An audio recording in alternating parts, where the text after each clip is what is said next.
होता है तो ब्लड के बारे में डिटेल से सीखते हैं। देखिए ब्लड को दो घटक होते हैं, ब्लड के दो घटक होते हैं, एक ब्लड कार्पल्स होता है, एक प्लाज्मा होता है। और इसके लिए ब्लड कार्पस के तीन भाग होते हैं, आरबीसी, डब्ल्यूबीसी और platelets. RBC, WBC, platelets. RBC का साइंटिफिक नेम है इरोथ्रोसाइट्स, डब्ल्यूबीसी को ल्यूकोसाइट और प्लेटलेट को थ्रम्बोसाइट बोलते हैं। अब ये डब्ल्यूबीसी है, ये दो प्रकार की होती है फ्रेंड्स। कौन सी की? कणिकामय और अकणिकामय। देखिए कणिकामय में कितनी प्रकार की होती है? तीन प्रकार की होती है, आइसोसिनोफिल्स और बेसोफिल्स और न्यूट्रोफिल्स। और अकणिकामय दो प्रकार की होती हैं, मोनोसाइट्स और लिम्फोसाइट्स, जिनके बारे में हम डिटेल से पढ़ेंगे। और लिम्फोसाइट दोस्तों ये दो प्रकार की होती हैं, बी सेल होती हैं इसमें और टी सेल्स पाई जाती हैं। तो ये रहा हमारा total mind map. Mind map के द्वारा हम समझेंगे चीजों को कि अब हमारे माइंड में एक कंसेप्ट बन करके तैयार हो गया कि हमें इसके अंतर्गत क्या क्या पढ़ना है। तो आइए हम इसको डिटेल से एक एक समझते हैं। देखिए ब्लड क्या होता है, सबसे पहले हम इसकी परिभाषा समझते हैं। Introduction of the blood. ठीक है, रक्त एक तरल संयोजी ऊतक है जो शरीर के अंगों को ऑक्सीजन और पोषक तत्व पहुंचाता है। तो ये कनेक्टिव टिश्यू है जो हमारे शरीर के अंगों को क्या करता है? पोषक तत्व और ऑक्सीजन पहुंचाता है और वहां से कार्बन डाइऑक्साइड को वापस लाता है। Blood is a fluid connective tissue that supplies oxygen and nutrients to the body organs. तो जैसा कि हमने समझा, ये क्या करता है? पोषक तत्व को, ऑक्सीजन को सप्लाई करता है। देखिए ब्लड का पीएच कितना होता है? 7.4 होता है, जिसका अर्थ होता है हल्का क्षारीय है। दोस्तों 1 से लेकर के पीएच स्केल पर 1 से लेकर के 14 तक दिया होता है। अगर 7 है तो उदासीन है और 7 से अगर ज्यादा है तो वो क्षारीय है, हल्का क्षारीय है। तो इसका पहला कंपोनेंट है प्लाज्मा। ये देखो एक स्वस्थ वयस्क मनुष्य में लगभग 5 से 6 लीटर रक्त होता है। The health adult human has approximately 5 to 6 litre of blood. यानी एक स्वस्थ, एक सही व्यक्ति के अंदर कितनी? 5 से 6 लीटर ब्लड होता है। इसके संगठन देखते हैं, कंपोजिशन ऑफ ब्लड। देखिए प्लाज्मा ये 95% ये रक्त का पीला तरल भाग है, जिसमें 90% जल होता है। देखिए प्लाज्मा है वो पूरे ब्लड का कितना है? 55% है। और 55% में 90% क्या है? इसमें ब्लड यानी जल है। 90% क्या है? जल है। It is the yellowish liquid component of blood consisting of the 90% water। इसमें कितना वाटर है? 90%। देखिए यहाँ पे ग्राफ है, यहाँ देखिए ये जो सफेद सा भाग दिखाई दे रहा है ये व्हाइट डब्ल्यूबीसी है, और देखिए ये थोड़ा हल्का दिखाई दे रहा है, ये क्या है?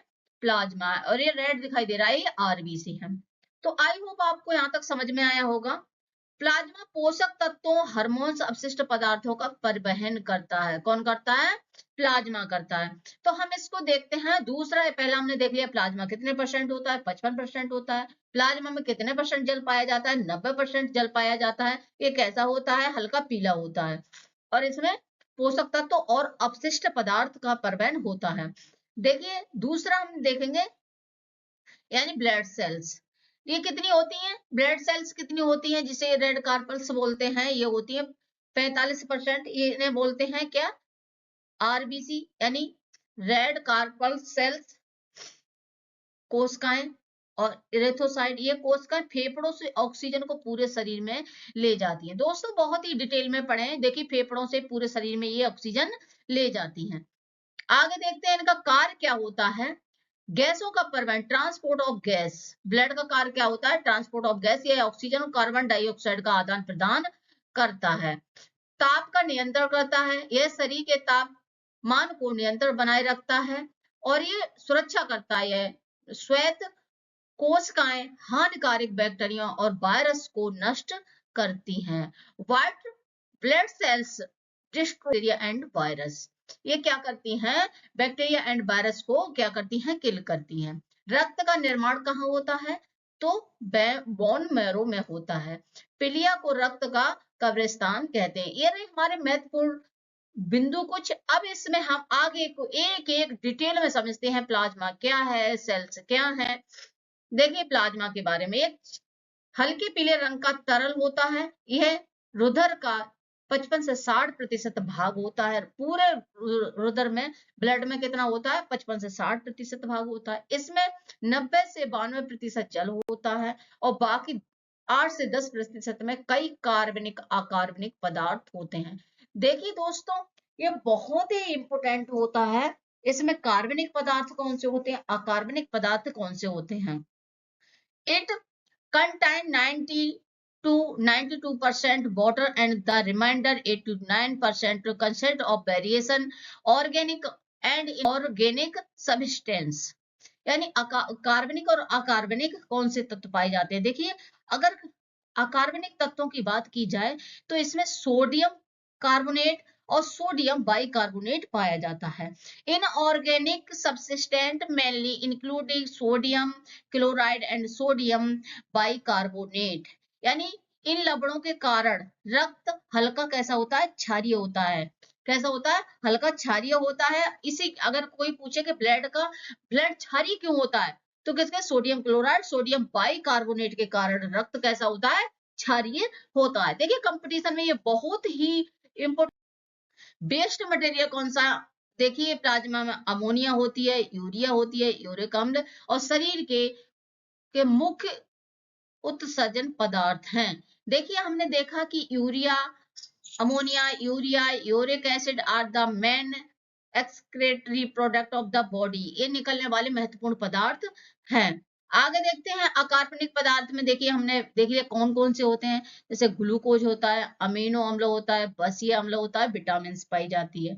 और मेजर इसमें कितनी प्लेट में 3 प्रकार की प्रोटीन पाई जाती है, फाइब्रोनोजन और प्रोथ्रोम्बिन और एल्ब्यूमिन। 3 प्रकार की विटामिन पाई जाती है। Waste material ammonia, urea, uric अम्ल, ये हमने पढ़ लिया है पीछे। आगे देखते हैं। देखिए ब्लड का 40 से 45% भाग रुधिर कणिकाओं से बना होता है। इसमें 3 प्रकार की सेल होती हैं, कौन सी, जैसे हमने आरबीसी होती है, RBC, red blood carpals, white blood carpals और प्लेटलेट। इन्हें 3 प्रकार की होती है। आरडब्ल्यूपी से भी याद रख सकते हैं। दूसरी अब हम पढ़ेंगे यानी रेड रुधिर कणिकाओं के बारे में, रेड ब्लड कार्पल्स के बारे में, इरेथ्रोसाइट्स के बारे में। ये आकार मनुष्य में लाल रुधिर कणिकाएं छोटी होती हैं, चपटी होती हैं, गोल भी होती हैं। जैसा कि यहाँ इमेज में दिखाया, ये सभी तरीके की होती है। कैसी होती है, छोटी भी होती हैं। देखो यहाँ पे छोटी छोटी दिखाई दे रही हैं, कुछ चपटी भी दिखाई दे रही हैं और कुछ गोल भी दिखाई दे रही हैं। उभय तल होती हैं ये, ठीक है। कैसी होती हैं ये, उभय तल होती हैं। In human blood carpals are small let fedent circulation और बाई कॉन्वेंट इन सेफ, ठीक है। अब देखते हैं इसमें केंद्रक, लाल रुधिर कणिकाओं में केंद्रक नहीं होता, तो याद रखना आरबीसी में केंद्रक नहीं होता है। अगर अपवाद छोड़ दें किसमें, ऊंट में और लामा में छोड़ देते हैं, तो और किसी में 2 ही ऐसे जीव हैं जिनमें आरबीसी में केंद्रक होता है, बाकी में केंद्रक नहीं होता। इनकी संख्या दे, एक स्वस्थ मनुष्य के शरीर में इनकी संख्या लगभग 45 से 50 लाख प्रति घन मीटर मिलीमीटर होती है। In a healthy human body, their count in approximately 1.5 to 5 million per QMM। यानी इसका इतना, ये 45 से 50 लाख प्रति घन मीटर मिलीमीटर होती हैं। इनका निर्माण क्या होता है, तो आरबीसी का निर्माण अगर बात आ जाए, निर्माण कहाँ होता है, तो अस्थि मज्जा में होता है। इनका लाइफ की बात आ जाए कि आरबीसी कितने दिन तक जिंदा रहती हैं, तो 120 दिन तक ये जिंदा रहती हैं। Their life span in approximately 120 days.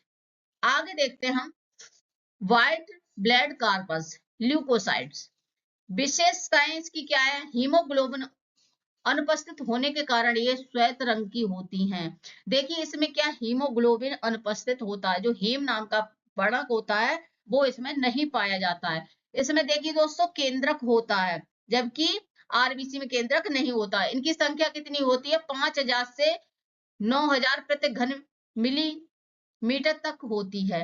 देखिए 11,000 तक भी हो सकती है, 4000 से लेकर 11,000 तक भी होती है नॉर्मल। अगर इसके बीच है तो कोई परेशानी नहीं है। अगर WBC की संख्या ज्यादा बढ़ जाए, यानी 11,000 से ऊपर चली जाए, तो ब्लड कैंसर का निर्माण शुरू हो जाता है। तो आप ये अगले लेक्चर में देखेंगे कि ये डिटेल में WBC की एक 5 प्रकार की होती है, इनके बारे में एक डिटेल से समझेंगे। देखिए अगर इनके जीवन काल की बात की जाए, their life span in only 10 to 30 days, तो ये कितने दिन रहती हैं? 10 से 13 दिन तक जिंदा रहती हैं। अब देखिए हम कार देख रहे हैं किसके? RBC, जो हमने पीछे पढ़ लिया। RBC हीमोग्लोबिन, इसमें लोहे युक्त प्रोटीन पाया जाता है जिसे हीमोग्लोबिन कहते हैं। इन्हें परिवहन क्या होता है? ट्रांसपोर्ट क्या होता है? हीमोग्लोबिन ऑक्सीजन और कार्बन डाइऑक्साइड के परिवहन में भाग लेती है। यौगिक क्या होता है? कंपाउंड हीमोग्लोबिन ऑक्सीजन को अवशोषित करके एक अस्थायी यौगिक बनाता है जिसे ऑक्सी हीमोग्लोबिन कहते हैं। आगे देखते हैं हम ल्यूकोसाइट्स, ठीक है, जो हमने देख लिया। एक अब हम डिटेल से समझेंगे, वहां परिभाषा थी। इन्हें क्या बोलते हैं? सैनिक कोशिकाएं कहते हैं। ये रंगहीन होती है, इसमें हीमोग्लोबिन नहीं पाया जाता है, इसमें केंद्रक होता है, पीछे हम देख सकते हैं। कड़का में ये 2 भागों में बांटी जाती है। कड़का में की संख्या कितनी होती है? 50 से 70% होती है, और ये सबसे अधिक होती हैं और जीवाणुओं को खा करके ये नष्ट करती हैं। इनका फंक्शन क्या होता है? फैगोसाइटिस यानी जीवाणु भक्षण। इस्नोफिल्स 1 से 4% ये संक्रमण एलर्जी के समय शरीर की रक्षा करती हैं। अगर मतलब किसी चीज हमारी बॉडी में एलर्जी है किसी का, तो हमें कैसे पता चलेगा? इस्नोफिल के द्वारा ही पता चलेगा। जब हमें एलर्जी होती है किसी से, तो उस समय कौन रक्षा करता है? WBC का जो एक टाइप होता है इस्नोफिल, वो हमारी रक्षा करता है। ये सबसे कम होती हैं और ये क्या करती है? हिस्टोमिन का स्राव करती हैं। आगे देखते हैं अकड़का में। ये कण नहीं होते हैं। लिम्फोसाइट कितनी होती हैं? लिम्फोसाइट देखिए 25 से 33% होती हैं। एंटीबॉडीज बनाती हैं जो बीमारियों से लड़ने की ताकत देती हैं। इसके फंक्शन क्या है? Immunity, response, monocytes. ये सबसे बड़े आकार की WBC होती हैं। ये मरे हुए ऊतकों को साफ करती हैं, ठीक है।